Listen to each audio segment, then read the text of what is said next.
Good day! Ngayon nga po ibigay po natin ang game schedule na magaganap sa March 3, 2026. Saan ang venue, anong oras ang laro, at anong team magharap-harap. At syempre, latest team standing as of February 28, 2026. Anong team ang talagang nangunguna at anong team ang nasa mababang ranking. Syempre, lahat yan ang ating isasalaysay sa video ito. Kaya before that guys, please naman, nakikiusap ako. Huwag niyong kalimutan mag-like, comment, and subscribe, and pa-hit the notification bell for more PBL, UAAP, Spikers Turf volleyball dito sa Pilipinas. Maraming salamat sa support guys. Pa-like and share na rin. Subscribe na. And avail na rin kayo dyan ng sports shoes na talagang magaganda at sulit. Syempre sports bag.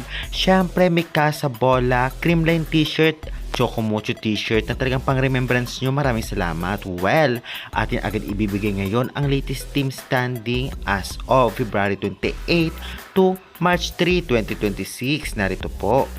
PVL team standing as of February 28 to March 3, 2026. Number 1 ang Signal 4-2, PLDT 4-1, Creamline 3-1, NX LED 3-2, Capital 1-3-3, Farm Fresh Foxes 2-3, Chocomocho Flying Titans 2-3, Akari Chargers 2-3, Galleries Tower High Racers 2-3, Sauce Coffee 1-5. At ayun ang ibigay na nga po natin ang latest team standings. Ngayon naman ay ibibigay natin ang syempre next game schedule na magaganap nga ngayong March 3, 2026. Anong team maghaharap-harap, anong oras ang laro, saan mapapanood, narito po.